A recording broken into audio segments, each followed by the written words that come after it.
Good morning, good afternoon, good evening, and welcome back to the Thai Expat Daily Show. I'm your host, Kieran Mack, as always, and delighted you've been able to tune in with us yet again for another show. Now, before we do get into the top trending stories here in the country, don't forget to like this video, subscribe to the channel as always, and hit that notification bell so that YouTube will let you know when the next podcast, show, or whatnot is updated onto the website. Now, if you like listening to us on a podcast player, there's a link down below in the description, and you can hit on that. It'll take you to a website where there's a vast array of podcast players.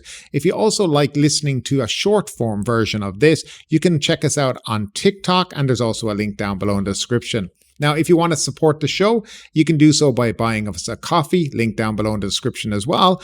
And you can also become a channel member, and all the information is also down in the description because that's where everything is kept. But now we're done and dusted with all that. Let's jump into those top stories today. An 8-year-old boy referred to as Nong Nice faces a legal complaint over claims that he is the reincarnated son of the Lord Buddha with magical powers to connect people's minds. The complaint, filed with the Central Investigation Bureau on Monday, targets Nong Nice and 8 others who manage his Mind Connection office and website. High-profile social critics who lodged the complaint are also calling for a reform of the law governing the Sangha Council to curb the distortion of Buddhist teachings. The complaints urge the National Office of Buddhism to investigate the Mind Connection office, accusing its operators of spreading false information. A lawyer involved in the complaint has requested the CIB to probe potential fraud committed by Nong Nice and his associates. He suspects the boy's parents are orchestrating the scheme, claiming Nong Nice possesses miraculous powers linked to the Naga, a mythical serpent in Thai folklore. Additionally, the Ministry of Social Development and Human Security is criticized for inadequate intervention to prevent Nong Nice from continuing these activities. A victim of the scheme reported that after attending a course on Mind Connection, he realized it was a fraud. The complainants highlighted that despite multiple victims coming forward, the police, the NOB, and the Ministry of Social Development and Human Security have failed to take significant action against Nong Nice and his organization. Netiporn Sana Sangkom, a 28-year-old political activist known as Bung Talawang, died yesterday morning after being rushed to University Hospital in cardiac arrest, according to the Corrections Department. Netiporn has been on hunger strike since January 27. She was pronounced dead at 11:22 a.m. The Justice Ministry has ordered a committee to investigate her death, and an autopsy will be conducted later this week. A lawyer from Thai Lawyers for Human Rights stated that the family was informed at 6 a.m. that Netiporn had fallen unconscious and her heart had stopped, prompting CPR. He visited her a week ago and noted her 10-kilogram weight loss, headaches, body pain, and swollen legs. Netiporn was incarcerated on January 26 for a contempt of court, with her bail revoked on a lèse majesté charge related to a protest. Netiporn's hunger strike was a protest for judicial reform and the release of political prisoners. On February 2nd, she prepared a will bequeathing her possessions to former political activists and other assets to her elder sister. On February 8th, she signed a document refusing medical intervention to prolong her life and donating her body to medical science at the University Hospital. In Chonburi province, Thai residents alerted the tourist police after finding an elderly foreigner asking for help near the J intersection on Sukhumvit Road. The man, identified as Mr. Albert, an 81-year-old Israeli national, had been abandoned by a motorcycle taxi driver who had also stolen his mobile phone. Upon investigation, tourist police, officials from the Chonburi Provincial Tourism and Sports Office, and police station officers found Mr. Albert sitting near a roadside shop. Unable to communicate well in English, Mr. Albert used a translation app to convey his situation. The tourist police took him to the Pattaya Tourist Police Office to find a Hebrew-speaking interpreter for further communication. Police Lieutenant Apiset, Deputy Inspector of the Tourism, revealed that Mr. Albert had travelled from Pattaya to visit Satyap and hired a motorcycle taxi driver from Pattaya. The driver then took his phone.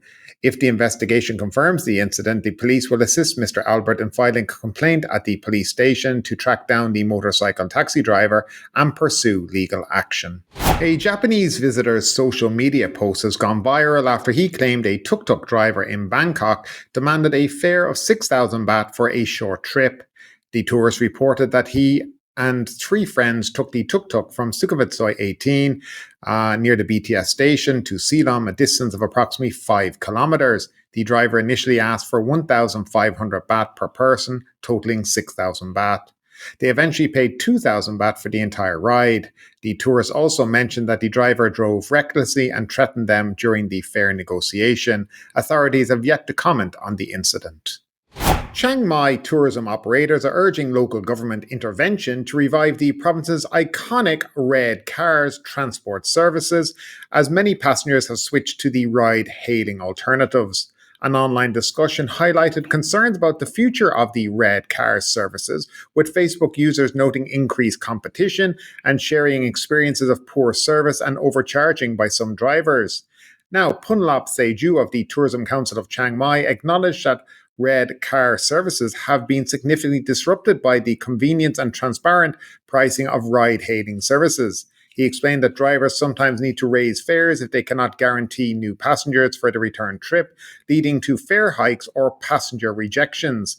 The Department of Land Transport sets a ceiling price of 30 baht per ride, yet only 100 of the red vehicles are currently active in the city, down from 1,000 registered.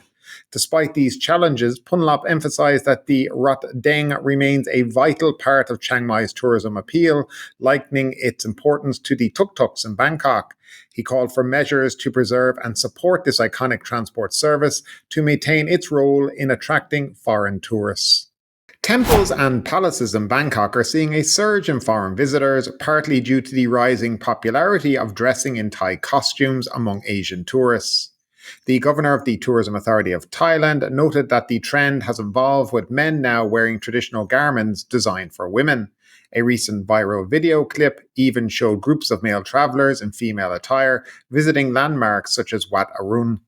Ms. Tapani emphasized that this trend underscores Thailand's openness, allowing tourists the freedom to dress as they please, which promotes the uniqueness of Thai traditional costumes.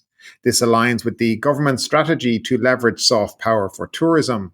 On average, 25.8 million foreigners visit Bangkok annually, with most exploring the old quarter temples and palaces. In the first quarter of this year, Bangkok generated 216 billion baht in tourism revenue from 14.6 million tourists, with a notable increase in visitors in January and February, despite a slight decline in March. The video clip featuring cross-dressers received positive feedback from Thai netizens, highlighting the country's acceptance and the vibrant cultural scene that attracts tourists. The TAT sees this as a way to further enhance the appeal of Thai traditional costumes in tourism activities. So as we conclude today's episode, I want to invite you to share your thoughts in the comments below. This show isn't just about delivering news, it's about fostering a conversation. Your insights and perspective matter to me. So keep the dialogue alive, like this video, subscribe to our channel, and share it with others. Your support means the world to us. I'm Kieran Mack. You've been tuning into the Thai Expat Daily Show. Until next time, take care and stay engaged.